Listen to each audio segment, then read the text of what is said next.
Boa noite. Boa noite. Governo anuncia que não há mais estradas interditadas por caminhoneiros em todo o país. Postos vão ter que voltar aos preços de antes da paralisação. Valores antigos devem ser expostos nas tabelas, nas bombas. Aos poucos, a situação dos combustíveis vai se normalizando nas grandes cidades. As filas já estão menores. Centrais de abastecimento e supermercados também já estão recebendo estoque de alimentos. Diário Oficial publica as novas regras do frete com tabelas de preço mínimo por tipo de carga. Caminhoneiros têm medo de que elas não sejam respeitadas em todo o país. Polícia Federal anuncia que descobriu elo financeiro entre Temer e o coronel amigo do presidente acusado de corrupção. Contador de campanhas do presidente é empregado do militar há mais de 20 anos. Na Espanha, a oposição já tem maioria no parlamento para derrubar o primeiro-ministro Rajoy. O conservador é suspeito de corrupção e contratos ilegais com empresas para financiar seu partido. Eventos marcados há muito tempo foram prejudicados pelos reflexos da paralisação. Teve noiva que precisou adiar o casamento com medo de que faltasse comida e os convidados não chegassem para a festa. O Jornal da Gazeta está no ar.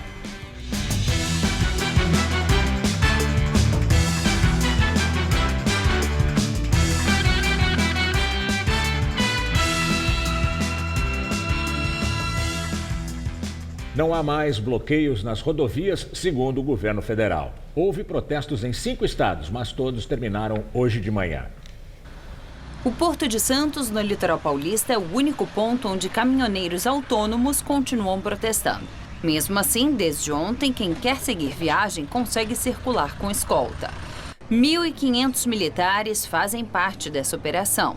Marinha, Aeronáutica e Força Aérea Brasileira vão permanecer no local dia e noite para garantir a continuidade das atividades portuárias.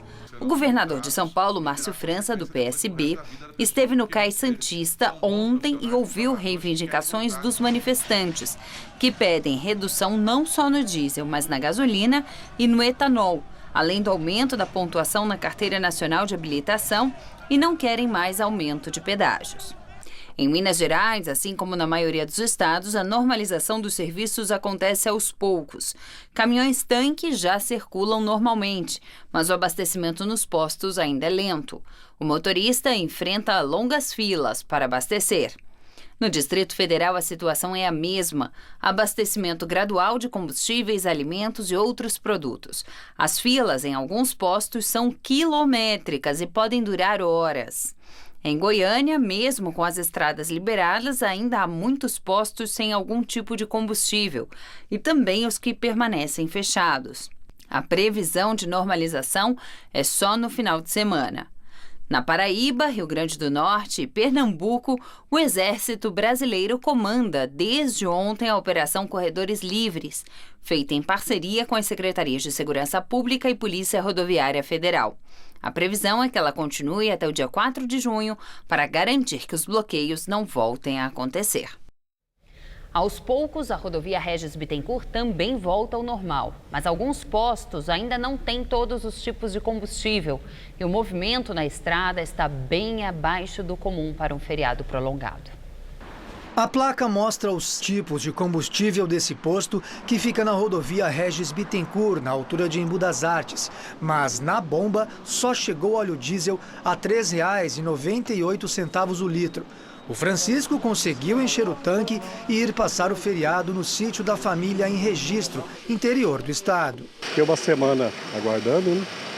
E aí eu esperei terminar, acabar a greve para seguir. Segundo os funcionários do posto, a gasolina por aqui acabou logo no primeiro dia de manifestações, na segunda-feira da semana passada. O valor do litro ainda vai ser definido à medida que chegarem os novos carregamentos. O gerente estima que o prejuízo desde o início dos protestos tenha sido de cerca de R$100 mil por dia. Quem também teve prejuízo foi o Michel, borracheiro, que ficou quase sem trabalho nesses dias. Reduziu bastante o movimento, a gente ficou aí uns 3, 4 dias parado aí, sem movimento nenhum, devagarzinho está voltando ao normal, já estão solicitando aí, a gente está conseguindo atender. Desde ontem, com a desocupação do acostamento da Regis Bittencourt pelos caminhoneiros, homens da polícia do Exército estão de plantão para evitar novas manifestações. A via era o principal ponto de resistência dos caminhoneiros em São Paulo. Na pista, o movimento de carros, que costuma ser intenso em saídas de feriado, esteve abaixo do esperado. Quem tinha combustível pegou a estrada e foi curtir as folgas fora de São Paulo. Mas para o Edmilson foi diferente. O caminhoneiro ficou parado uma semana na Via Dutra, mas ao contrário da maioria, não via a hora de voltar ao trabalho, ainda que em pleno feriado. Agora a gente vai poder trabalhar e ganhar o nosso pão de cada dia, né, meu? Porque ficar parado é complicado, né? Caminhões voltaram a reabastecer a cidade de São Paulo com alimentos, mas alguns supermercados continuam com poucos produtos. Com o celular, a nossa equipe foi a 3 mercados da Zona Norte. Nesse mercadinho no bairro Jardim Brasil, logo na entrada ficam os produtos de hortifruti. Por quase R$8, você pode levar 1 quilo de peras portuguesas, bastante amassadas e machucadas. Já por cerca de 6, dá para escolher a maçã gala. Essa sim, grande e bonita. Em outro corredor, a prateleira do leite estava quase vazia, depois que o produto foi colocado em promoção. Nesse mercadinho no bairro vizinho, a Vila Sabrina, não faltavam mercadorias como açúcar, arroz e feijão. Tá faltando dinheiro.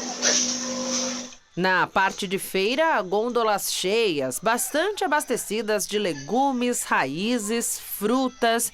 Mas quando a dona de casa viu o quilo do caqui a R$8, mudou de ideia e deu as costas. Entre as bananas, poucas opções a um custo de R$4 a R$7. E que tal 100 gramas de alho por R$3? Achou caro? Cada quilo da cebola ou da batata sai a R$5. O quilo da batata ou da cebola a R$5 realmente é muito caro, né? Mas sabe aquele ditado de que o que está ruim pode ficar ainda pior? Pois é. Um mercadinho aqui no Jardim São Paulo é a prova disso. No bairro que fica a cerca de 6 quilômetros da Vila Sabrina, encontramos a batata pelo dobro do preço. Batata, R$9, R$10. Ai, a senhora vai levar? Eu não. E a cebola a R$9,95. É não levar. Vou levar 1 ou 2, até normalizar. Vou levar só mais 2 pequenininhas. Pelo mercado, o quilo de praticamente todos os legumes não saía por menos de R$5. Berinjela, pepino, cenoura, abobrinha, beterraba. Além do preço, sem a regularidade no abastecimento de alimentos na cidade de São Paulo, até os pães por aqui estavam em falta. O estoque de algumas bolachas também ficou baixo. E na geladeira de carnes frescas, pouquíssimas peças. Apesar de ser uma das reivindicações da categoria para o fim à paralisação, a tabela de preços mínimos para os fretes, publicada hoje no Diário Oficial da União, divide opiniões entre caminhoneiros autônomos. O Messias trabalha em uma das muitas agências de cargas que existem neste complexo de serviços para caminhoneiros autônomos, dentro do terminal de cargas Fernão Dias, na zona norte da capital. As agências funcionam como ponte entre o cliente e o motorista. Ele conta que os trabalhadores até tentam seguir à risca uma tabela não oficial de preços de frete, feita há 10 anos, mas confessa que é quase impossível. Na realidade, a maioria das pessoas sabem dos valores, né? Só que não são praticados, né? Há muito tempo que o valor do pedágio, o combustível, ele tomou conta dos valores, né? Então não tem o que fazer.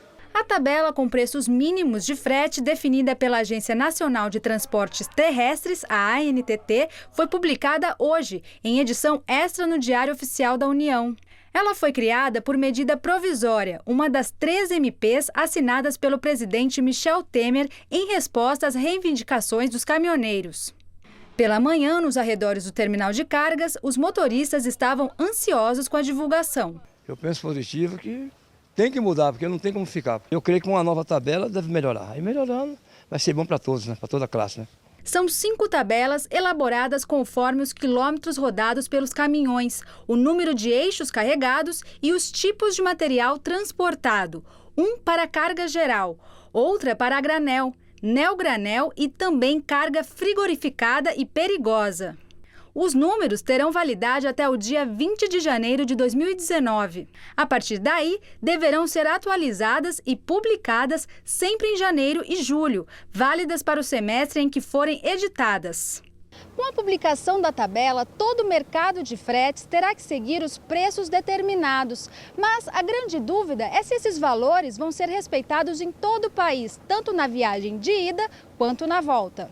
Daqui para a Bahia, aí que eu moro na Bahia, aí o frete é geralmente em torno de 4.500, 4.000, nesse meio. Aí quando a gente volta de lá para cá, a gente vem, se vir direto, a gente vem por 2.000 e poucos, no máximo 3.000. Assim, fica todo no pedágio e no combustível. No terminal de cargas, é comum que um caminhão permaneça semanas estacionado à espera de uma viagem que compense para o bolso. Mauro está há 20 dias negociando. Ele vê com preocupação a novidade sobre o frete, principalmente com relação à fiscalização. Alguém para fiscalizar. Fiscalizar, algum número para nós ligar, para saber se nós estamos vindo no preço certo, né? Se nós carregar no preço abaixo da tabela, nós temos com quem reclamar para alguém, né? Eu acho que eles vão pagar o preço que eles quiserem e aí nós vamos ter que retornar nesse preço aí, que não tem para quem nós reclamar. Outra medida provisória passou a ter efeito hoje em São Paulo. Segundo a Agência de Transporte do Estado, nas rodovias paulistas não será mais cobrada a tarifa de pedágio para eixo suspenso dos caminhões, que era outra reivindicação da categoria. Antes, o valor cheio do pedágio era cobrado do caminhoneiro mesmo quando o caminhão estava descarregado, sem que um dos eixos estivesse rodando. Aqui na cidade de São Paulo, os postos de gasolina voltaram a ser abastecidos e as filas de veículos diminuíram. A situação, no entanto, ainda não foi totalmente normalizada, o que só deve acontecer na semana que vem. A repórter Carla Rodeiro está num posto na região central e tem outras informações. Olá, Carla, boa noite.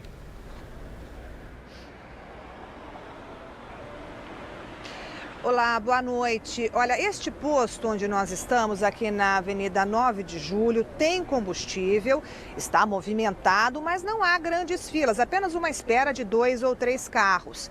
De acordo com o Sincopetro, receberam combustível hoje 500 postos da capital, o que corresponde a 25% do total. Agora, o sindicato diz o seguinte: quando esse carregamento chega ao posto, ele dura cerca de 6 horas, ou seja, a situação vem melhorando, mas o abastecimento, segundo o sindicato, só deve se normalizar mesmo na semana que vem. Bem, e a partir de amanhã, as distribuidoras começam a vender o óleo diesel com o desconto combinado com os caminhoneiros, de 46 centavos por litro. E é esse desconto integralmente que deve aparecer ali nas bombas. Foi o que garantiu hoje o ministro da Secretaria de Governo, Carlos Marum. Ele disse que não se trata de um tabelamento, mas que o governo tem como obrigar os postos a repassar o desconto integral às bombas.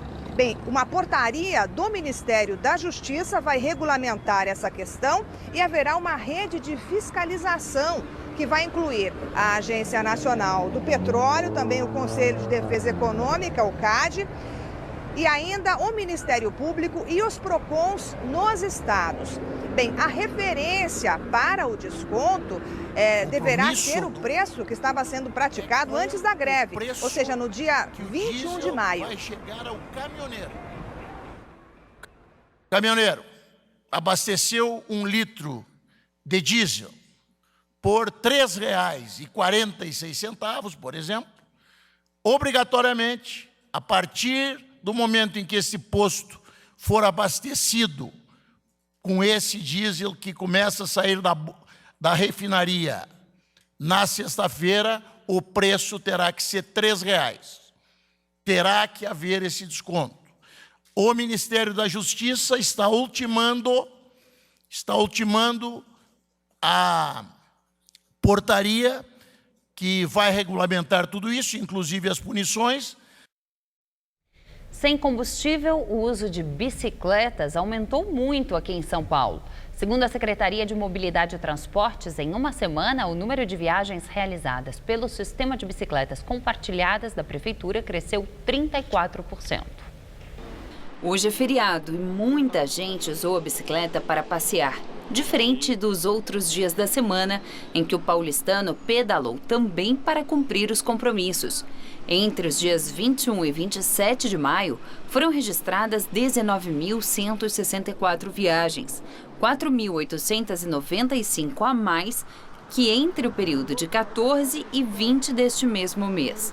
Em uma semana, o Bike Sampa também constatou mais que o dobro de cadastros para uso no sistema, que triplicou no domingo. O recorde mais recente de utilização das bicicletas foi alcançado na terça-feira, dia 29, quando foram contabilizadas 4.845 viagens.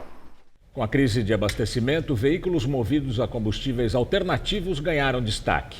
Para especialistas, o Brasil está atrasado e falta incentivo para o crescimento desse setor.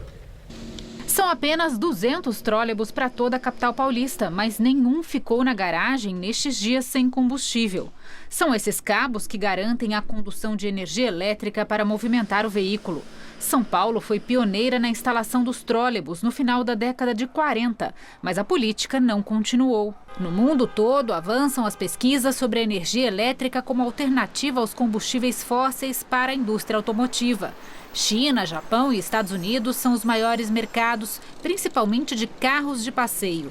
No Brasil, circulam apenas modelos importados e as vendas cresceram 70% este ano em comparação ao ano passado. Eu estou agora em um táxi que funciona com gasolina e também a bateria. É um modelo híbrido. Existem poucas unidades no Brasil, mas o que a gente já pode perceber por aqui é que ele é extremamente silencioso. E há outras vantagens. Funciona com gasolina e a energia gerada pelas frenagens alimenta um motor elétrico que atua como um gerador, sem precisar de tomada. Eu trabalhava com outro carro, fazia 13 km por litro. Esse eu faço 22. Do jeito que está o preço do combustível hoje, você encosta o carro na bomba, te dá desespero. Um carro novo desse modelo chega a custar R$ 128 mil. Em todo o estado, há pouco mais que 4.600 veículos elétricos. E isso inclui também os ônibus. A gente decidiu explorar petróleo na época que o mundo estava se afastando do petróleo. A gente, em termos de tecnologia, está 20 anos atrás, tá certo? Já existem produtos, veículos híbridos com quase 20 anos de existência no mercado. Outra alternativa mais comum de combustível é o GNV, gás natural veicular. Há um ano, quando virou motorista de aplicativo, Diogo decidiu investir R$ 4 mil em um kit com cilindro e a adaptação do motor. É o que hoje garante que ele continue trabalhando. Estou rodando tranquilo. O GNV chega por gasodutos, por isso o fornecimento não foi interrompido. Em todo o estado, são 288 mil veículos movidos a gás. No posto, o metro cúbico estava R$ 2,39. O carro circula menos do que com o tanque de combustível comum, mas os motoristas dizem que no final a economia é grande. Gasto R$100 mais ou menos na faixa etária por dia de gás, só com combustível na gasolina, questão em torno de 250. Não é todo motorista que está disposto a investir para ter o gás no carro. E nem é todo posto que tem acesso ou também está disposto a fazer o investimento para ter as bombas de gás. Também fica difícil para o sujeito que tem um automóvel, ele vai gastar o quê? R$4 mil, R$5 mil num kit gás. E aí depois chega, não, olha, o gás agora a gente não vai mais usar para uso veicular, vai ser só uso industrial. E o subsídio que havia para o gás não existe mais, e você perde a vantagem de abastecer seu carro com gás. Como é que fica? Aqui na cidade de São Paulo, o motorista que compra um carro elétrico ou com sistema híbrido pode pedir restituição parcial do IPVA. Esse benefício vale para os carros comprados a partir de 2014 e deve ser pedido na prefeitura. A greve dos petroleiros, iniciada ontem, prometida para durar 72 horas, foi encerrada hoje em mais de 95% das unidades. De acordo com a Petrobras, não houve influências no abastecimento. O término do protesto aconteceu logo depois que o Tribunal Superior do Trabalho estabeleceu multas de R$ 2 milhões por dia em que os funcionários ficassem parados. Após reunião no Palácio do Planalto para avaliar os impactos da paralisação e a retomada do abastecimento, ministros concederam entrevista coletiva. Segundo o governo, o subsídio para baixar o diesel vai custar mais de 9 bilhões de reais aos cofres públicos. O ministro do Gabinete de Segurança Institucional, general Sérgio Etchegóin, lamentou atos de violência nas manifestações e admitiu que ainda há muitas filas para abastecer os veículos, mas que as operações estão garantindo a volta da normalidade. O general afirmou que o contribuinte que deu apoio aos caminhoneiros tem responsabilidade sobre os reflexos das decisões e que os benefícios concedidos à categoria devem retornar à população. O recálculo das planilhas em função do recálculo do custo dos fretes reflita também, de alguma maneira, a vantagem, o benefício ou que os caminhoneiros ganharam nesse movimento. Mas é inevitável que vai haver reflexos do ponto de vista do consumidor, do contribuinte, isso é inevitável. Hoje, o governo federal decidiu acabar com benefícios para a indústria química, retirar substancialmente incentivos para exportadores e cancelar parte de investimentos de programas essenciais, como o SUS e política de drogas, por exemplo. Esses cortes vão compensar a redução do preço do diesel imposta pelos caminhoneiros. Vamos agora ao comentário de política com José Neumann e Pinto. Quando eu digo que nós estamos no mato, não sem cachorro, mas em cima da árvore, acuados pela matilha que está latindo lá embaixo, eu falo, por exemplo, desse papel ridículo que esses senhores falaram em nome do governo numa entrevista coletiva, era um talk show, né? E escolheram como porta-voz o general Sérgio Etchegóin. Vamos começar pelo princípio. O general Sérgio Etchegóin é o funcionário incompetente que não disse ao presidente da República o perigo que era a greve, que não era greve, era um movimento, um lockout de transportadoras e um movimento de carreteiros que não são empregados, são donos dos próprios caminhões. Mas ele não deu uma mínima ideia, ele é presidente da Agência Brasileira de Inteligência. Eu sugiro, já que ele não foi punido por isso, primeiro que se mude o nome da Agência Brasileira de Inteligência para Agência Brasileira de Desinformação, ou, já que para manter o ABIN, Agência Brasileira da Incompetência. Aí chega esse sujeito, é um general da reserva, e vem dizer que a culpa é nossa porque nós apoiamos a greve. Quem foi que disse a ele que nós apoiamos a greve? Que informação o governo recebeu para saber que a greve foi apoiada pela sociedade?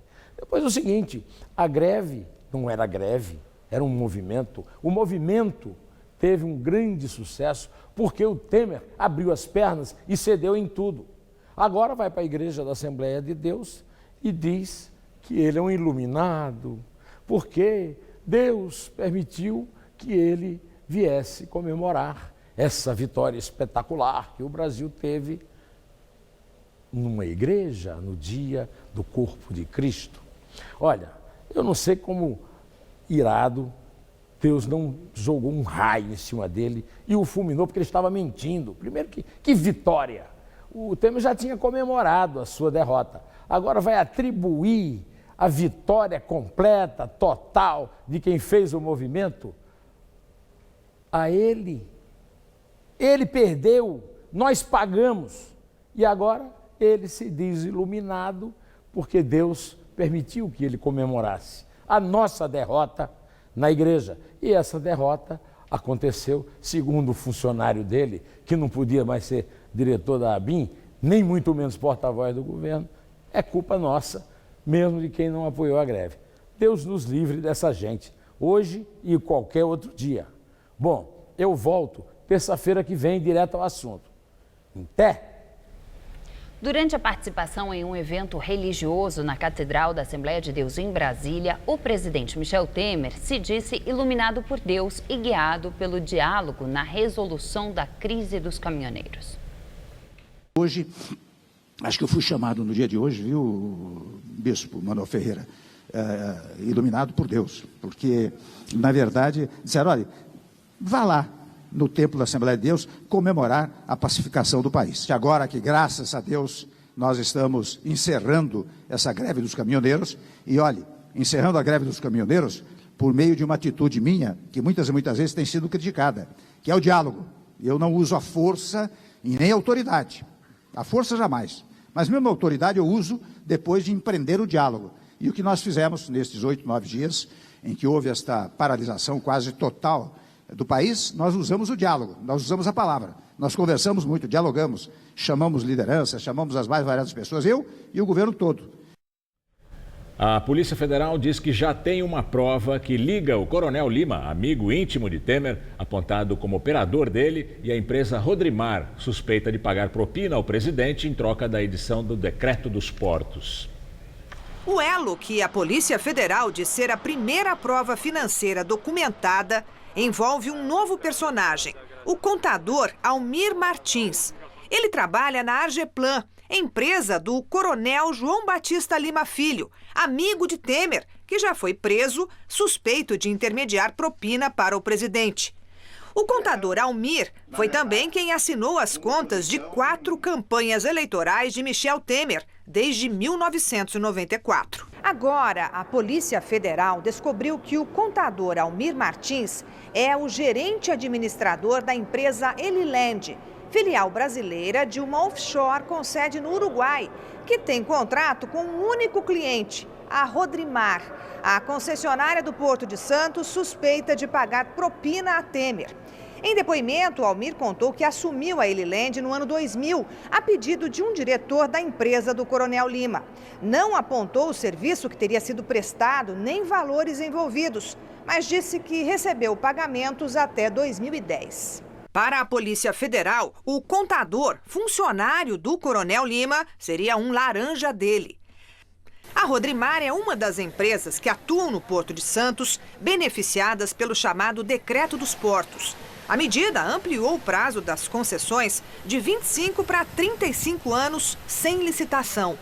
A suspeita é de que Temer recebeu propina para editar o decreto em maio do ano passado. A investigação tem como base documentos apreendidos na Operação Patmos e interceptações telefônicas de Rodrigo Rocha Loures, o ex-assessor do presidente, flagrado ao receber uma mala com R$500 mil da JBS Friboi. A assessoria de imprensa do Planalto, o Coronel Lima e o contador Almir Ferreira não se pronunciaram. Além do impacto no corte de gastos essenciais, como saúde e educação, a redução do preço do diesel deve afetar 39 setores da economia, que deixarão de ter exonerações com a folha de pagamento. 17 dos 56 que têm a isenção tributária atualmente perderão o benefício. De acordo com o secretário da Receita Federal, Jorge Rachid, essa mudança vale até 2020. A expectativa é aumentar a arrecadação em 830 milhões de reais já neste ano. E agora o comentário de Josias de Souza, direto de Brasília. O governo incluiu projetos sociais nos cortes de despesas que teve de fazer para garantir o diesel mais barato a caminhoneiros e a empresas transportadoras. Pense só nisso por um instante, esqueça todo o resto. Programas sociais com orçamentos ridículos vão virando um escárnio. Foram passados na lâmina, por exemplo, 4 milhões e 100 de prevenção contra drogas, 55 milhões e 100 de universidades, 135 milhões do SUS, até o saneamento básico e a moradia popular perderam verba. Experimente colocar os cortes sociais nas suas circunstâncias. Pense na reunião em que os técnicos discutiram as formas de garantir o desconto no diesel. Não ocorreu a ninguém dizer: quem sabe na educação e na saúde a gente não mexe. Nenhuma voz se levantou para ponderar: gente, cortar no saneamento pode pegar mal. Alega-se que os cortes foram pequenos, mas o pouco de quase nada é sempre muito. O mais trágico não é nem a crueldade. A tragédia está na percepção de que, sob Temer, até a sensibilidade humana vira poeira. Deus está em toda parte, mas vai ficando provado que ele não é full-time. Boa noite. E daqui a pouco, Maria Lídia Flandoli entrevista o cientista social Mauro Paulino, diretor-geral do Instituto Datafolha, sobre as últimas pesquisas eleitorais.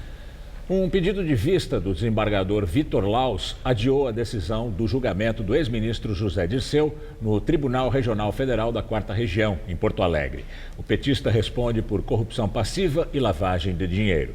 Conforme a sentença do juiz Sérgio Moro, o pagamento de propina foi de mais de R$2 milhões, provocando prejuízo equivalente aos cofres públicos. Dirceu cumpre pena na penitenciária da Papuda, em Brasília, desde 18 de maio, quando se entregou à Polícia Federal depois de ter todos os recursos relativos à primeira condenação negados no TRF4. Na ocasião, ele teve a pena aumentada de 20 anos e 10 meses para 30 anos e 9 meses. Um exame balístico pode determinar se a submetralhadora HK-MP5, apreendida ontem pela polícia numa ação contra milicianos em Itaguaí, na Baixada Fluminense, foi a mesma arma usada para matar a vereadora Marielle Franco, do PSOL, e o motorista dela, Anderson Gomes. De fabricação alemã, a submetralhadora encontrada num apartamento vazio do condomínio Zafira, do programa Minha Casa Minha Vida, em Chapecó, estava junto a outros armamentos da milícia que domina o conjunto. Uma metralhadora, 4 pistolas, 2 revólveres e munição. O modelo é utilizado pelo Batalhão de Operações Especiais da Polícia Militar e pela Coordenadoria de Operações Especiais da Polícia Civil do Rio de Janeiro, além de grupos de elite das Forças Armadas. Desde que a reconstituição do crime no dia 11 confirmou o tipo da arma do atirador de Marielle, foi determinada uma perícia em todas aquelas de que as forças de segurança dispõem atualmente. O crime ocorreu no dia 14 de março. O carro da vereadora foi atacado à noite no Estácio, região central do Rio, quando ela ia para casa. O motorista Anderson Gomes morreu porque estava na linha de tiro. O atirador estava num carro em movimento e conseguiu acertar 4 tiros na cabeça de Marielle, seu alvo, o que revelou sua perícia ao manusear a arma. O mandante teria motivação política e poderia estar ligado a milícias. Marielle norteava seu mandato na Câmara dos Vereadores pela defesa das populações de favelas e de mulheres.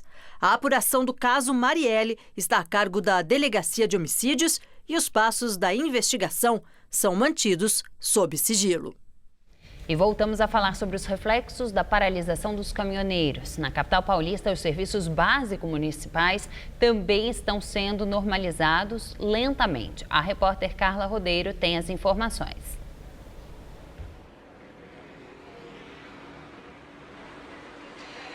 E a Prefeitura suspendeu hoje o estado de emergência que tinha sido decretado na última sexta-feira.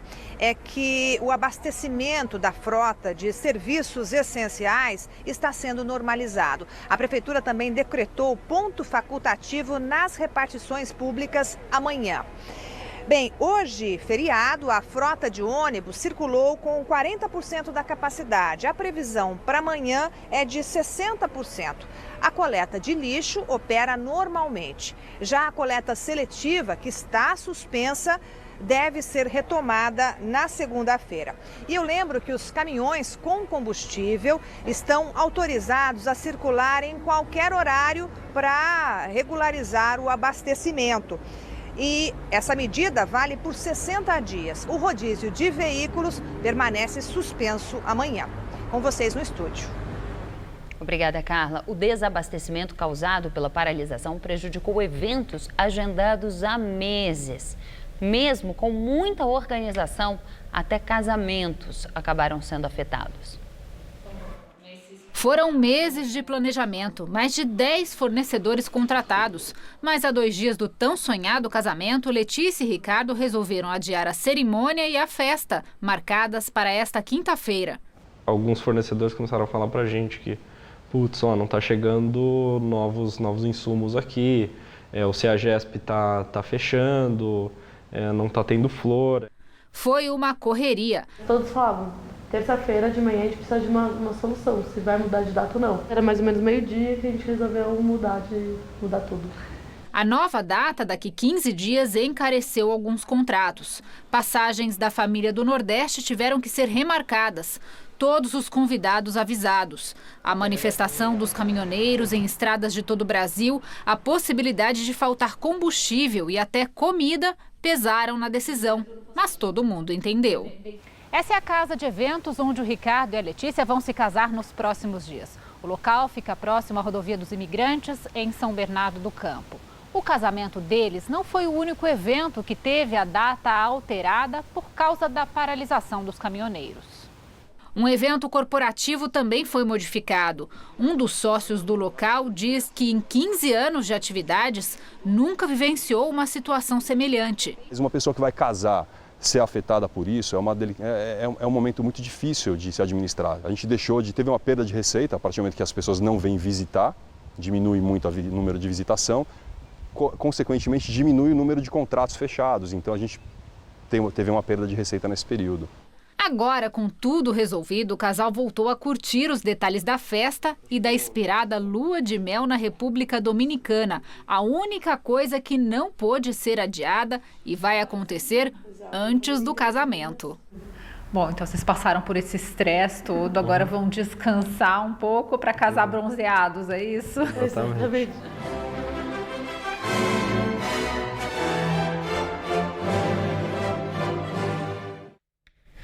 E quem passou o feriado aqui em São Paulo, na capital, teve mais um dia de temperatura agradável, gostosa, mas com ar bastante seco. Segundo os meteorologistas, esse cenário deve começar a mudar a partir de sábado. É porque uma frente fria está chegando do sul do Brasil e com ela vem chuva e frio. Vamos ver em detalhes a previsão para o Brasil e o estado de São Paulo com Luciana Magalhães.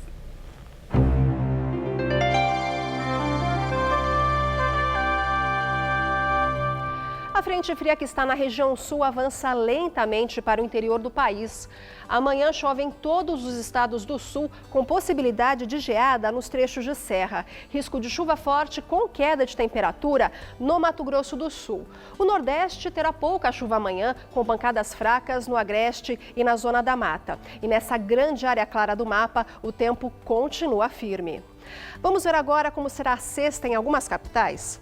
Olha, tempo firme e ensolarado, tanto no Rio de Janeiro quanto em Brasília. Mas no Rio faz calor de até 32 graus e em Brasília não passa dos 24. Já em Maceió, pancadas de chuva a partir da tarde e máxima de 29 graus. E em Porto Alegre, chuva com friozinho de 21 graus. Já o estado de São Paulo continua sob o predomínio de uma massa de ar seco. O sol brilha forte e não há previsão de chuva amanhã. No centro-oeste paulista, calor de até 31 graus em Votuporanga e também em Presidente Prudente. No norte de São Paulo, máxima de 29 graus em Barretos e de 28 em Ribeirão Preto. E no litoral, continua dando praia com máxima de até 29 graus amanhã. Na capital paulista, ainda dá para aproveitar mais um pouco o feriado prolongado ao ar livre. Isso porque amanhã ainda teremos sol e tempo firme. A máxima fica em até 25 graus. Mas no sábado a frente fria se aproxima e pancadas de chuva podem acontecer a partir da tarde. Máxima de 26. E no domingo o tempo vira. Chove o dia todo e faz frio, com mínima de 15 e máxima de 19 graus. Na Espanha, a oposição ao governo Rajoy anunciou que tem maioria para derrubar o governo do primeiro-ministro envolvido num dos maiores escândalos de corrupção da história do país. Os socialistas, principal partido de oposição a Rajoy, aprovou a moção de censura hoje de manhã. O primeiro-ministro, no cargo há 6 anos, está envolvido no escândalo de corrupção do PP, sob a presidência dele, para conseguir contratos públicos entre 1999 e 2005. Se Rajoy não renunciar nas próximas 24 horas, pode ser derrubado pela maioria da oposição antes do fim de semana. Coreia do Norte e Estados Unidos avançam nas negociações para o encontro dos dois presidentes em Singapura. Em Nova York, Kim Yong-chol, alto funcionário da Coreia do Norte, e o chefe da diplomacia americana, Mike Pompeo, discutiram os preparativos para a reunião entre os dois países em 12 de junho. Trump deve encontrar o chefe da delegação norte-coreana na Casa Branca amanhã e receber dele uma carta de Kim Jong-un. A Rússia, atenta às negociações da Coreia do Norte com os Estados Unidos, não ficou parada. Hoje, Kim Jong-un recebeu em Pyongyang a visita do chefe da diplomacia russa, Sergei Lavrov, que o convidou para visitar a Rússia. Trabalhadores, muitas vezes tidos como invisíveis, são o foco de uma exposição fotográfica em cartaz aqui em São Paulo. Registros de profissões e rostos variados que normalmente se perdem na multidão da capital ganham destaque e trazem identificação com quem corre atrás do trabalho na cidade. Tem aquele que entende exatamente como arrumar cada tipo de fruta. Ou ainda, aquele que sabe quase laçar o freguês usando só uma boa lábia. Você mesmo, ó, vou mostrar uma fruta diferente para vocês. Essa aqui é o quino. Mistura de laranja, maçã e banana. Essa vem da África, ó. Essa é totalmente diferente. Para convencer o cliente, um vendedor faz praticamente qualquer negócio. O Alexandre sabe muito bem disso. Poder abordar um cliente da prova, fazer ele experimentar, fazer ele conhecer, para poder vender o produto. Vale muito a pena, porque se você tem que trabalhar para você levar o pão, o leite, pagar as contas, as dívidas, né, dar o melhor para sua família. Falando em família, o limpador de peixes ralou bastante para trabalhar. Catou latinhas, foi ajudante de funilaria e há cerca de 30 anos cuida de milhares de peixes que são vendidos no Mercadão de São Paulo, no centro. Foi do meu trabalho que eu consegui minha casa, tenho minhas coisas, tenho minha esposa, né? Tenho meus filhos, né? Por causa de tudo do meu trabalho. Se eu não tivesse entrado no peixe, eu não ia conhecer nada disso, né? E esses rostos, essas mãos? Conhece a Laura Ferreira Ramos da Silva? A foto da cortadora de cana, tirada em 2006, foi uma das primeiras a surgirem para este livro, que agora é resumido nesta exposição. O nome Laika foi inspirado neste vendedor de mandioca da Bahia. E lembra do Sérgio? Olha ele aí, de modelo, com um peixão nas mãos. São 108 retratos reais da vida cotidiana, com profissões tão dignas que mereceram um enquadramento como se cada pessoa estampasse uma capa de revista. Obra de um dos fotógrafos brasileiros mais famosos no mundo. Essa exposição é do povo para o povo. Está tudo pronto. Você só precisa selecionar o que você quer, o seu fundo, que basicamente é o que eu encontro. A luz e o olhar da pessoa. Essa aí na foto, posando ao lado do carrinho de açaí, é a Lucy Cleide. Ela largou a roça no interior de Pernambuco para tentar a sorte de trabalhar e se firmar aqui na Terra da Garoa. Planejo, se Deus quiser, ter minha casa própria, né? Aqui, para sair de aluguel, porque aluguel aqui não é fácil, é um dinheiro que não volta mais. E tipo assim, o dia da manhã eu não sei, só Deus sabe. Meu sonho é um dia de estar voltando à minha terrinha. Mas por enquanto eu vou ficando aqui mesmo, em São Paulo. As fotos são do fotógrafo Paulo Friedman. Daqui a pouquinho, Maria Lídia entrevista o cientista social Mauro Paulino, diretor-geral do Instituto Datafolha. Até já. Dor de ouvido, incômodo no nariz ou garganta são situações que atrapalham seu dia a dia. Aqui no Hospital Paulista, você conta com estrutura completa para tratar as dores mais comuns até as cirurgias complexas em otorrinolaringologia. Especialista em todas as consultas, pronto-socorro 24 horas, centro cirúrgico e UTI modernos, além de atendimento humanizado. Hospital Paulista, especialista em ouvido, nariz e garganta. Dr. Brasnico Neto, diretor técnico médico, CRM/SP 70149. Guarujá Goldens, um novo conceito de empreendimento no litoral. Uma experiência de conforto e bem-estar para a sua família. Vista deslumbrante no melhor do Guarujá. Um resort 6 estrelas para toda a sua vida. Desconto de 15% até 30/4/2018. Guarujá Goldens, para você.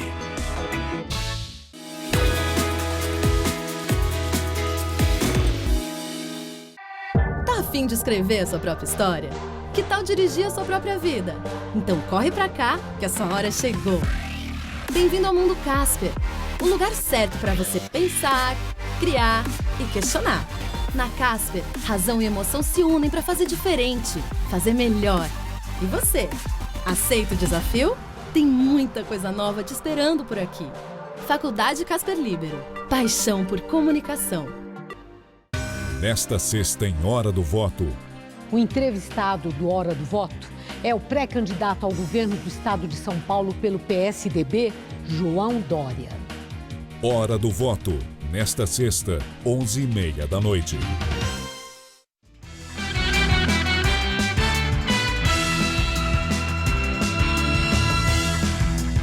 Nós voltamos a falar sobre o abastecimento da cidade de São Paulo. A repórter Carla Rodeiro está num posto de combustíveis e tem atualizações. Carla, boa noite. Pois é, e hoje foi um dia de poucas filas nos postos em São Paulo. Este aqui onde nós estamos, olha, aqui na Avenida 9 de Julho, na altura dos Jardins, ele tem combustível, tem movimento, mas não há filas. Olha, agora 2 carros. A mesma situação que aquele outro, do outro lado da rua, que nesse momento não tem ninguém. Ele está com uma bomba fechada e a outra bomba aberta. De acordo com o Sincopetro, receberam combustível hoje 500 postos na cidade de São Paulo. Isso corresponde a 25% do total. Ou seja, a situação vai melhorando, mas o abastecimento só deve ser normalizado mesmo, segundo o sindicato, na semana que vem. E a prefeitura suspendeu hoje o estado de emergência que tinha sido decretado na última sexta-feira. Isso foi possível porque o combustível para abastecer a frota de serviços essenciais também já está chegando e os serviços estão se normalizando aos poucos. A frota de ônibus, por exemplo, hoje feriado, operou com 40% da capacidade. Amanhã a previsão é de 60%. A coleta de lixo opera normalmente. Já a coleta seletiva, essa sim, que continua suspensa, deve ser retomada na segunda-feira. É com vocês no estúdio. A análise dos indicadores das pesquisas eleitorais é o tema da entrevista do dia com Maria Lídia Flandoli, gravada no dia 28 de maio. Quem analisa é o cientista social Mauro Paulino, diretor-geral do Instituto Datafolha há 20 anos. Muito obrigada por estar conosco. E nesse ano eleitoral, em que se fala muito da incerteza pelo desempenho das candidaturas, dos candidatos, pela questão política nacional no geral. Essa nebulosa que paira sobre esse cenário político das eleições de 2018, ele é uma nebulosa mais densa do que todo começo de ano eleitoral acontece nos anos anteriores? Sem dúvida, Maria Lídia, é um cenário, essa é a melhor palavra, nebuloso, por vários motivos. Primeiro que nunca tivemos tantos eleitores indecisos ou pretendendo votar em branco ou nulo. Em situações e cenários que a gente testa sem a candidatura Lula, por exemplo, há 36% de eleitores que não têm candidato. E a maioria deles pretendem votar em branco ou nulo. Isso é inédito. Nesse período, antes das convenções. Sim. Dos partidos. Faltando esse tempo para a eleição, em outras eleições, nunca se chegou a um número tão grande. Tem a ver com o clima do país, né? de rejeição à política, aos políticos e partidos. Né? Parece que existe aí uma coerência. Eu estou há 20 anos à frente do Datafolha e no Datafolha já há quase 35 anos. E é o período mais triste do país, eu diria. Triste. Porque há um acúmulo de crises e um acúmulo de medos da população. Há o medo de perder o emprego ou de se manter no emprego, há uma insegurança muito grande em relação à economia, há o medo de sair às ruas num nível inédito. Segurança pública aí, né? Segurança pública, aí é a insegurança propriamente dita. E a insegurança de não poder ficar doente, porque a deterioração dos serviços públicos, em especial a saúde, que é sempre citada como o principal problema do país, se agrava. E quando alguém precisa de algum atendimento médico, e agora não só os mais pobres, mas também a classe média, que dependem dos convênios, também não estão satisfeitas com os serviços. Então há uma série de inseguranças que estão atormentando muito os brasileiros de todos os segmentos. Agora, também é interessante, em relação à segurança, que eu estabeleço uma relação. Chama a atenção, além desse aspecto da indecisão, desse aspecto daqueles que querem anular voto, etc., a rejeição aos candidatos, né? Que vai, assim, ela tem um arco muito amplo e chega num patamar muito alto, acima de 80%, em relação ao próprio presidente da República. Esse indicador da rejeição, numa época em que as pessoas expressam tão claramente seu medo, seu sentimento de insegurança, não é curioso? Porque se há tanta insegurança, não seria um momento de se descobrir quem pode resolver esse problema? Mas a oferta que existe hoje de políticos... E não rejeitá-los, assim, genericamente? A oferta que existe hoje de políticos e de candidatos não contempla esse anseio. Mas mesmo assim, a oferta não contempla. O arco também é bem diversificado. Nós temos os políticos históricos que se repetem nas eleições, mas temos também aquela crença de que é a vez do novo. Então, apareceram muitos nomes novos de pessoas que fazem questão de dizer que não são da política, em busca da satisfação dessa rejeição aos políticos tradicionais, né? Não é curioso isso? Esse arco também é muito grande, mas ninguém convence. Eu acho que é um equívoco essa interpretação de que os eleitores estão esperando o novo. É equivocado? É equivocado. Quando a gente pergunta se considera muito importante que um candidato a presidente seja novo na política, tem 30% mais ou menos dos eleitores que consideram muito importante. Mas se a gente pergunta sobre experiência política, essa taxa sobe para 60%.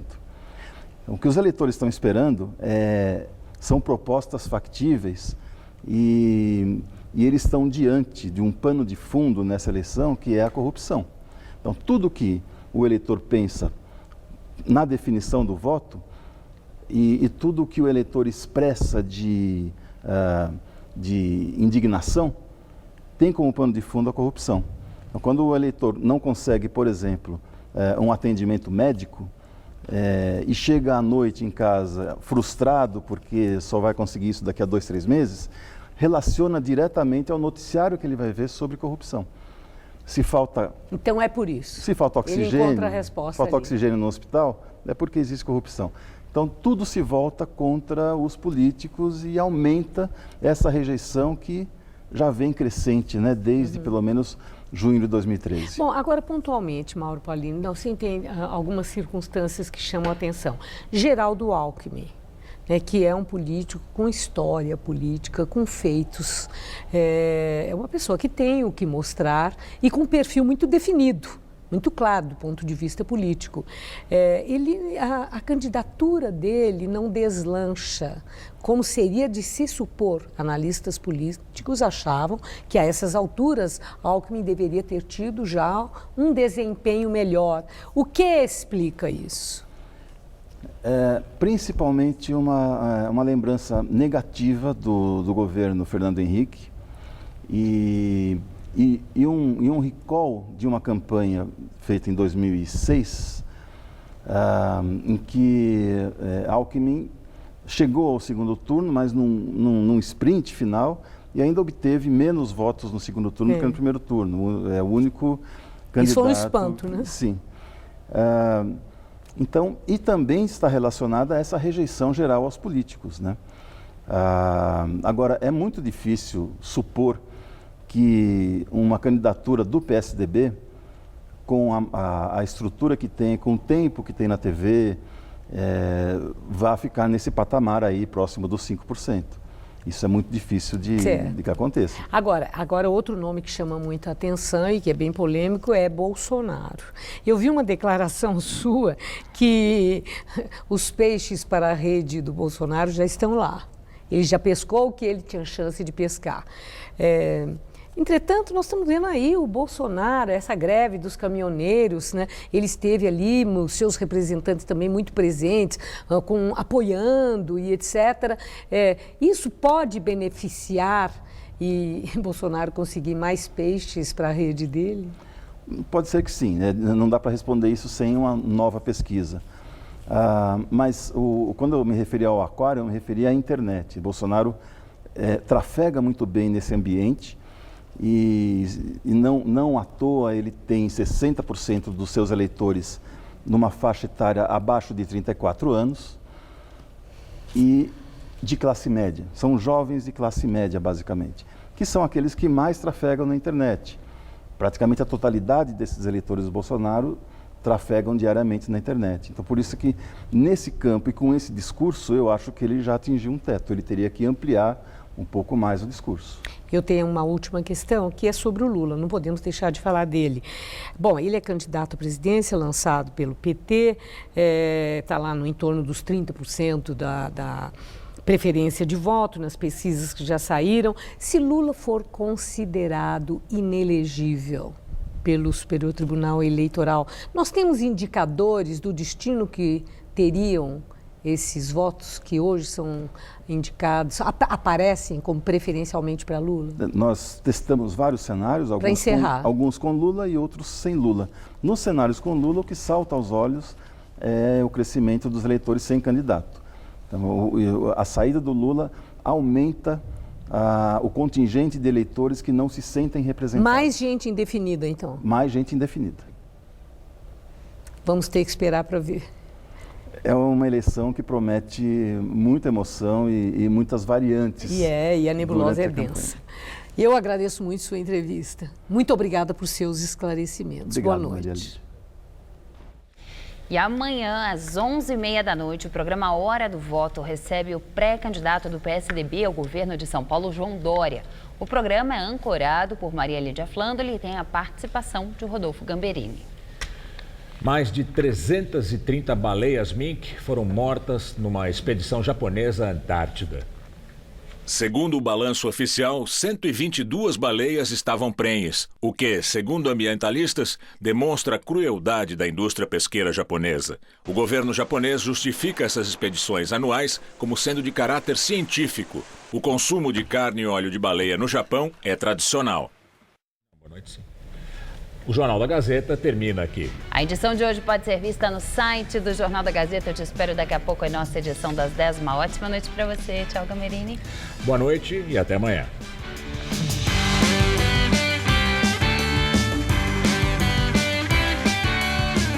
Nesta sexta, 11h30 da noite, em Hora do Voto, Maria Lídia entrevista o pré-candidato ao governo de São Paulo pelo PSDB, João Dória.